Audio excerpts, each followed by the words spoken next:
Oi gente, sejam muito bem-vindos ao primeiro vídeo de 2024 aqui do canal. E um vídeo muito especial, porque eu vou contar uma novidade pra vocês. A galera que me segue no Instagram já sabe, mas aqui eu não falei ainda, porque faz muito tempo que eu postei o último vídeo. Então, hoje a gente vai conversar um pouco sobre essa grande novidade pro ano de 2024. Primeiramente, feliz ano novo, feliz 2024, que seja um ano de muita paz, de muitas bênçãos, de muita prosperidade e que nós venhamos continuar aqui juntos, né, compartilhando um pouco da nossa vida de estudos, de leituras. Enfim, se você não me conhece, prazer, meu nome é Emily, eu tenho 21 anos e faço História na Federal aqui do Amazonas. Esse canal ele foi criado para compartilhar um pouco das minhas experiências universitárias, pessoais também, com leitura, com a faculdade de modo geral. E eu espero que você goste. Se você não me conhece ainda, se inscreve aqui no canal, tem muito vídeo legal. Eu tô com muitas ideias boas também para 2024. E sem mais delongas, vamos lá começar o vídeo. Vocês já viram no título, então não é surpresa para mais ninguém, eu acredito. Eu passei na pós-graduação, passei no mestrado, vou fazer parte da turma de 2024 do mestrado em História e eu tô muito feliz. É um sonho, assim, que eu nem sabia que existia tanto em mim até recentemente. E eu vim contar um pouco pra vocês tudo sobre o processo. Já adianto que esse vídeo ele não vai acabar aqui, vai ser o primeiro vídeo da série que eu quero fazer durante esses 2 anos, falando sobre o mestrado, falando sobre a minha experiência na pós-graduação. Então, esse vídeo aqui vai ser mais geral, são ideias que eu já conversei um pouco com a galera no Instagram, então, novamente, me segue lá no Instagram pra você ficar a par dessas novidades. E conforme os dias forem passando, a gente vai conversando mais a respeito, a gente vai falando mais sobre coisas mais específicas, sobre a prova, sobre as leituras que eu tive que fazer pra prova, como eu me preparei, etc. Mas agora a gente vai falar um pouco de modo geral sobre esse processo seletivo. Acredito que o vídeo deva ter mudado um pouco de ângulo aí pra vocês, mas tá tudo certo, vamos continuar aqui. Então, gente, vocês sabem que eu ainda não terminei a faculdade, eu estou agora fazendo meu último período da graduação, meu 8º período, eu estou com 3 disciplinas obrigatórias e eu fiz o processo para entrar nesse ano de 2024, final de 2023. Então, foi um processo que eu fiz quando eu ainda estava no 7º período, passando do 7º pro 8º. Isso porque eu já queria entrar na pós-graduação assim que eu tivesse terminado a graduação. Então, já sabendo que eu ia terminar, que eu vou terminar a graduação nesse primeiro semestre de 2024, eu falei, bom, existe aí a possibilidade de eu já ingressar direto no mestrado, né? Fazer ali uma combinação para passar direto da graduação para a pós. E foi isso que eu fiz. Eu me inscrevi no processo seletivo e concorri aí com, eu acho que no total tinham 40, 60 pessoas no processo seletivo. Passei pelas 4 etapas eliminatórias, 3 etapas eliminatórias e uma classificatória. E eu vou falar de modo geral aqui pra vocês sobre como é que foi esse processo. Quando a gente se inscreve, e aí eu tive que mandar todos os meus documentos pelo e-mail, né, da Secretaria da Pós. Então, um dos pontos era mandar tudo certinho, senão poderia ser eliminado já no início.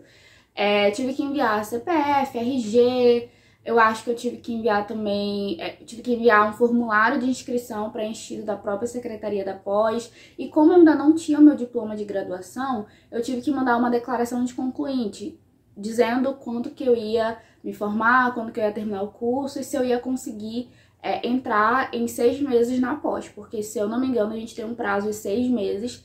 Se você não é formado ainda, você pode entrar com 6 meses a partir da declaração. Então foi isso que eu fiz. Fiz a inscrição e a primeira etapa do processo seletivo era a avaliação dos projetos de pesquisa. Quando você faz a inscrição, você manda um projeto de pesquisa que você escreve ali, tem que ter em torno, se eu não me engano, até 16 ou 15 páginas.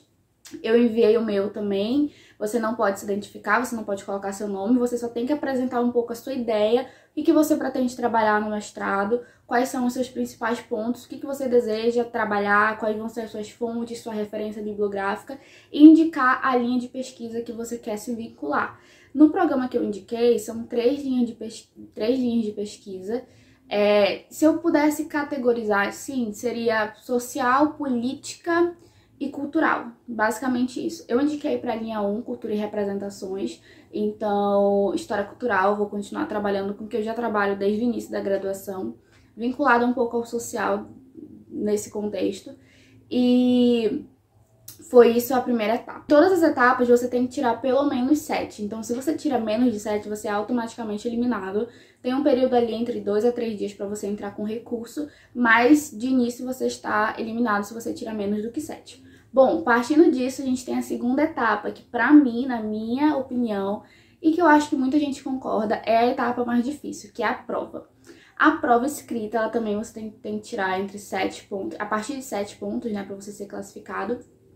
E você tem uma bibliografia básica para estudar. No meu caso, eu tive que ler, eu acho que 6 livros. Eu não tenho certeza, eu vou anotar, colocar aqui na tela se eu estiver errada. Mas eu acredito que eu tive que estudar 6 livros, se eu não estou errada na conta. E basicamente é uma bibliografia básica que a gente lê durante a graduação, ou pelo menos a gente tem um contato. A bibliografia que eu tive que estudar, ela passeava ali em torno de várias correntes historiográficas e escolas historiográficas. Então, tinha um livro de escola de análise, um livro de história cultural, um livro de história social britânica, um livro de história social de modo geral. E a gente tinha que desenvolver uma prova, uma questão, né? Uma ou duas questões, baseado na bibliografia que nos foi dada para estudar previamente, né, no edital. Então, o único livro que eu não tinha contexto nenhum, que eu não sabia nada a respeito, era o livro de História Política. E eu não vou falar aqui especificamente dos livros, porque eu vou fazer um vídeo a respeito dos livros que eu estudei para o mestrado. Contando mais um pouquinho a minha experiência de leitura com eles, enfim. Mas só ele que eu não tinha contato ainda, que era de História Política. O restante eu já tinha pelo menos ouvido falar ou lido um capítulo ou outro, enfim. E você tinha que desenvolver uma questão a respeito disso, né? E por que essa dinâmica de falar sobre uma bibliografia com livros muito diferentes?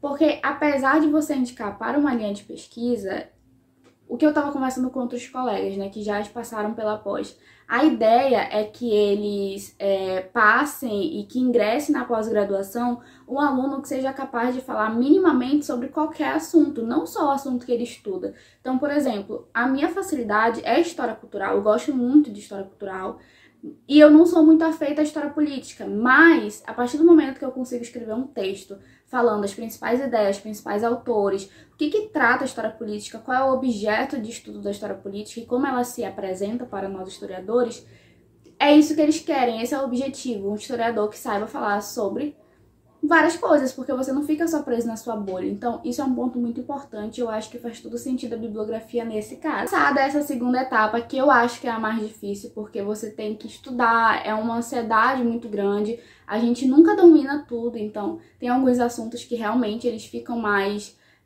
de escanteio, você dá prioridade para outras coisas, você tem domínio de outros assuntos também. E a terceira etapa, que é a defesa dos projetos de pesquisa. Uma vez que você passa pela prova, e a prova ela tende a eliminar bastante gente, assim, muitas pessoas ou chegam no dia errado, ou chegam no horário atrasado, né, ou não consegue se dar bem por algum motivo durante a prova, não consegue passar e muita gente é eliminada nessa etapa da prova. E aí você passa e faz a defesa do projeto de pesquisa. Lembrando, gente, isso aqui é a minha experiência no processo seletivo que eu fiz, que foi o da universidade que eu estudo atualmente, então pode ser que tenha diferenças em outras universidades, mas o que eu fiz foi esse. E a defesa do projeto de pesquisa, basicamente, você vai estar numa sala com a banca, que é a banca que está compondo esse processo seletivo, e você vai defender o seu projeto de pesquisa. No meu caso, eu tive 10 minutos para defender e depois ia ter a arguição, né? 10 minutos mais arguição, que são perguntas, comentários e dúvidas e conversas com os professores que estão ali compondo a banca. Então eu cheguei, tinha uma câmera para gravar todo o processo da defesa. Eu tive que explicar em até 10 minutos qual era a ideia do meu projeto. Então eu tinha que indicar principalmente as fontes para a minha pesquisa, disponibilidade de horário, então como que está a minha vida, se eu trabalho, o que eu faço para além da graduação, quais são os meus planos para depois da graduação, entrando na pós, durante esses 2 anos. Então, a questão das fontes, você indicar quais são as suas fontes, se tem mesmo, se é viável você fazer aquele projeto, se é viável que ele seja executado. A questão das fontes, né, como eu acabei de falar, disponibilidade de horário e também a questão de por que você indicou para essa linha de pesquisa. Isso é muito importante, porque eles vão saber ali se você tem um domínio do caminho que você está se metendo, né? Do meio que você está se inserindo. Então, por que que o meu projeto se enquadra na linha de pesquisa de cultura e representações? E aí você tem que defender. A minha experiência, ela foi muito positiva. Eu tava muito nervosa. Nesse dia, eu acho que era o dia que eu tava mais nervosa com o processo em si, porque na prova eu não tava tão nervosa, assim, quando eu sentei lá e eu vi a prova, eu não fiquei tão nervosa. Depois eu fiquei, mas na hora ali não. E durante o processo foi a parte da defesa do projeto que eu fiquei mais nervosa, porque eu tava ali com 3 professores que são doutores, né, em suas respectivas áreas, e eu, uma mera estudante de graduação, tendo que defender o meu projeto ali. Mas enfim, deu tudo certo. E a última etapa, ela não é eliminatória, ela é só classificatória. Então, a partir do momento que você passa na defesa dos projetos, você pode, enfim, relaxar e ficar tranquila e só esperar a classificação final. Mas essa quarta etapa é a avaliação do currículo Lattes. E aí você tem uma planilha, uma tabelinha que você tem que pontuar algumas coisas que eles que estão ali no edital, né? Que estão ali na planilha. No meu caso, eu não pontuei em nada, porque requisitos básicos, graduação, eu não tinha diploma de graduação, porque eu não sou graduada ainda, eu ainda vou me graduar nos próximos meses, então eu já perdi aí. Artigo publicado, eu ainda não tinha nenhum, então não tinha como pontuar. Capítulo de livro, também não tinha. Resumo publicado em anáis de congressos, também não tinha. Então, assim, o que eu tinha, que era a minha experiência durante a graduação, PIBID, monitoria e iniciação científica, né, que eu concluí uma e tô fazendo outra agora, mas nada disso contava pra eles. Então, já não pontuei mais novamente. Como eu não era uma etapa eliminatória, só classificatória, que é só pra definir ali a ordem na classificação final, eu não tive problema nenhum com isso. O foco agora é ver lá a planilha, fazer tudo certinho pro doutorado, ter uma nota legal na avaliação do currículo Lattes. Mas isso não elimina, né? Só classifica. Então, essas foram as 4 etapas básicas do processo seletivo que eu participei. E o resultado final saiu no início de dezembro. E o resultado preliminar, né, da classificação final, que aí o pessoal pode entrar com recurso se tiver alguma coisa errada. Mas o resultado final mesmo, saiu na semana do Natal, dia 22 de dezembro. E estou aqui mestrando em História 2024. Como eu falei, cada processo seletivo, cada universidade, cada pós vai pedir de uma forma diferente, né? Pode ser que na sua universidade, na universidade que você quer, que você vai pleitear o mestrado, não peça prova escrita, por exemplo. Se eu não me engano, algumas universidades, programas de pós do Sul, eles não pedem prova escrita. Tudo bem? No meu caso, eu tive que fazer. Então, depende muito, você tem que ler o edital com muita calma, pega os editais antigos. E essa aqui foi a minha experiência tentando para o programa de pós-graduação em História da UFAM, que é a universidade que eu estudo atualmente. Então, assim, de modo geral, né, em linhas gerais, essa foi a minha experiência, eu tô muito feliz. E assim como eu falei pro pessoal no Instagram, eu não tenho maiores informações ainda. Eu não sei quando as minhas aulas começam, na verdade, eu sei, né, se não me engano é abril ou março, por aí. Mas como o meu caso é muito específico, eu ainda não me formei, então o meu caso é diferente de muita gente ali, eu ainda preciso do meu diploma, tem muita burocracia que eu preciso resolver ainda, então eu não sei quais vão ser as minhas primeiras disciplinas, eu não sei quando que eu vou começar a ter aula, só sei que é esse ano com certeza, mas eu não sei se é no primeiro semestre, no segundo semestre, essas informações eu não tenho ainda. Mas eu precisava vir contar pra vocês, porque afinal de contas, né, vocês estavam desatualizados. Também achei que era de bom tom que esse fosse o primeiro vídeo, porque é o que marca uma nova etapa aqui no canal, na minha vida pessoal, na minha vida profissional. Eu posso fazer um vídeo respondendo perguntas de vocês também sobre o mestrado, mas adianto que nunca foi um sonho pra mim, na minha cabeça eu não seria pesquisadora, nunca ingressaria pra esse rumo da história. Mas eu tô muito feliz, eu tô muito animada e eu tenho certeza que vai ser uma experiência muito enriquecedora pra minha vida profissional e pra minha vida pessoal também. Gente, é isso, eu espero que vocês tenham ficado felizes com essa notícia, de saber um pouquinho mais sobre como é que foi o meu processo seletivo. Se você tiver alguma dúvida, me manda no Instagram ou me manda aqui nos comentários também, que eu respondo assim que possível. Novamente, é só o primeiro vídeo de uma série que vai ter durante esses 2 anos de de mestrado.